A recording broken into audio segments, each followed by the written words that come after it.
Assalamualaikum warahmatullahi wabarakatuh.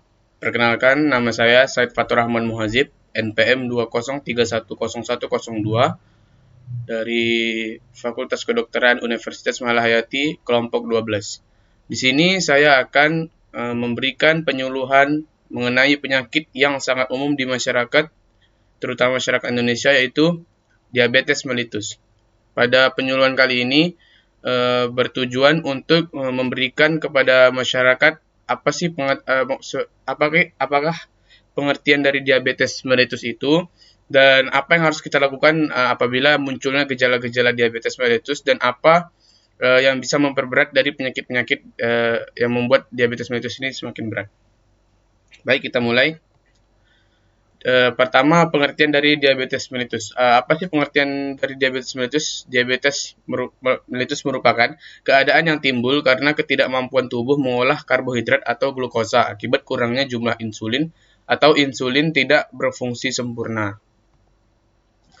Nah, untuk klasifikasi dari diabetes sendiri ada 4. Yang pertama ada diabetes tipe 1, yang kedua ada diabetes tipe 2. Sebelumnya masuk ke tipe selanjutnya, perbedaan dari diabetes tipe 1 dan tipe 2, itu kalau diabetes tipe 1 biasanya disebabkan oleh autoimun. Emang dari kondisi tubuh yang membuat dia menjadi diabetes. Sedangkan kalau diabetes tipe 2 itu dia lebih ke dikarenakan lifestyle-nya seseorang, apakah dia sering makan makanan manis atau eh, tidak jarang olahraga sehingga menyebabkan dia diabetes. Lalu diabetes tipe 1 juga dia itu tergantung sama kadar insulin, sedangkan diabetes tipe 2 tidak. Lalu ada tipe diabetes yang ketiga dalam diabetes dalam kehamilan, yang keempat diabetes tipe lain.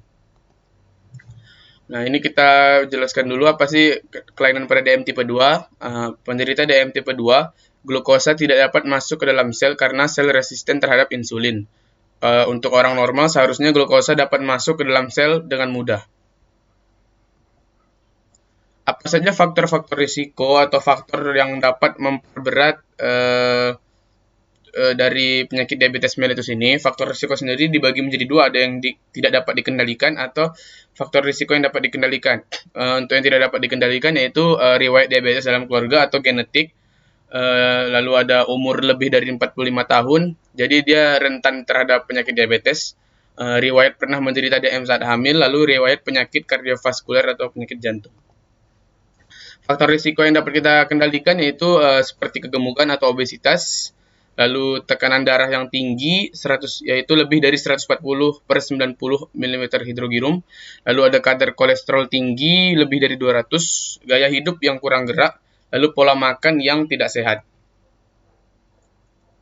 Ini gejala kencing manis. Jadi diabetes mellitus itu ditandai oleh gejala yang khas, yaitu ada trias DM kita menyebutnya, yaitu poliuri, polidipsi, dan polifagi. Yaitu poliuri banyak kencing, polidipsi banyak minum, dan polifagi banyak makan.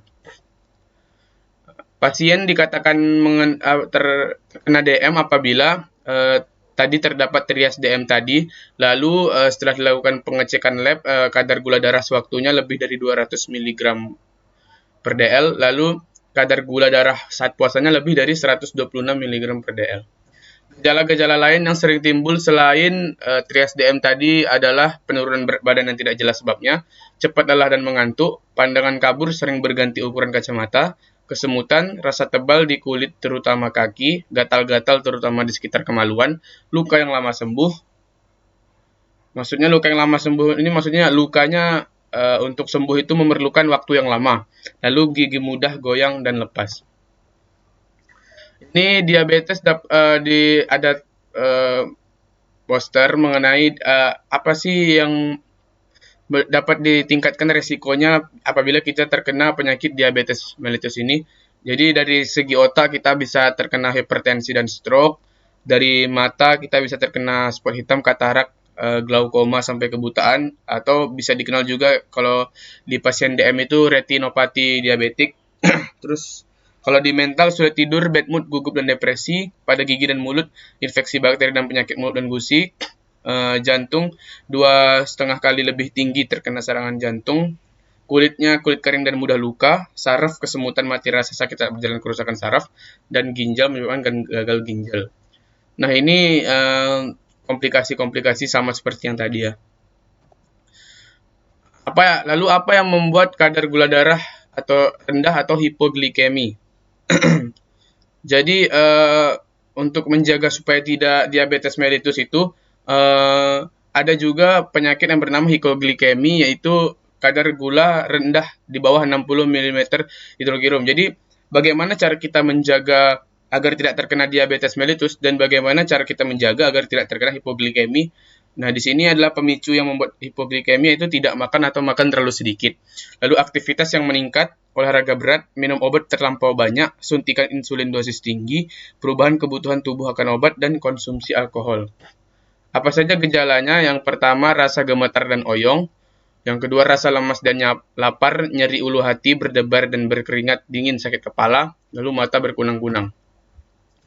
Apa yang perlu dilakukan jika hipoglikemi, yaitu diberi air sirup atau jus buah atau teh manis bergula 1, bisa juga permen manis, roti, biskuit, atau buah-buahan. Lalu stop obat gula sementara dan periksa ke dokter dan cek gula darah.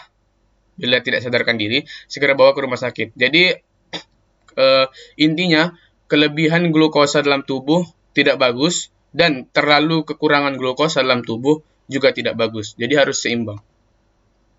7 langkah pengendalian diabetes. Jadi di sini saya akan memberikan langkah-langkah agar diabetes itu tidak terjadi.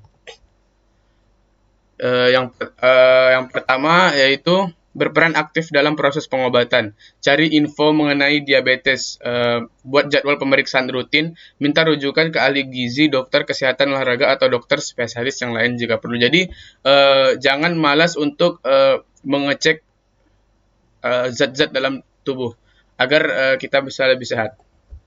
Lalu yang kedua, pola makan yang baik. Makanan terdiri dari 3 makanan utama dan 2-3 porsi makanan selingan.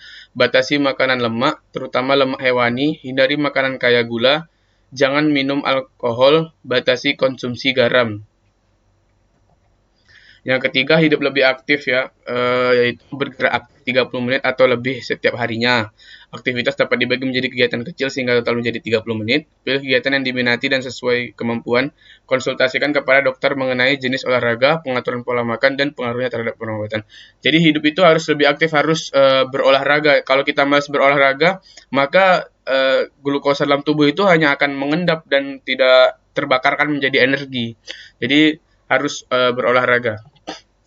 Yang keempat, minum obat sesuai anjuran dokter. Nah, kalau ini harus sesuai anjuran dokter ya, yaitu patuhi jadwal minum obat DM contohnya seperti metformin, glibenclamide, dan insulin. Jangan mengubah dosis tanpa sepengetahuan dokter karena bisa berakibat fatal. Lalu bagi yang menggunakan insulin, patuhi jadwal makan Anda demi kebersihan terapi. Langkah yang kelima, periksa kadar gula secara teratur. Yang dicatat itu adalah nilai kadar gula darah, tanggal pemeriksaan, obat yang diminum, kondisi tubuh saat pemeriksaan. Langkah yang keenam, perhatikan kaki Anda. Periksa kaki Anda setiap hari kalau untuk pasien DM ya.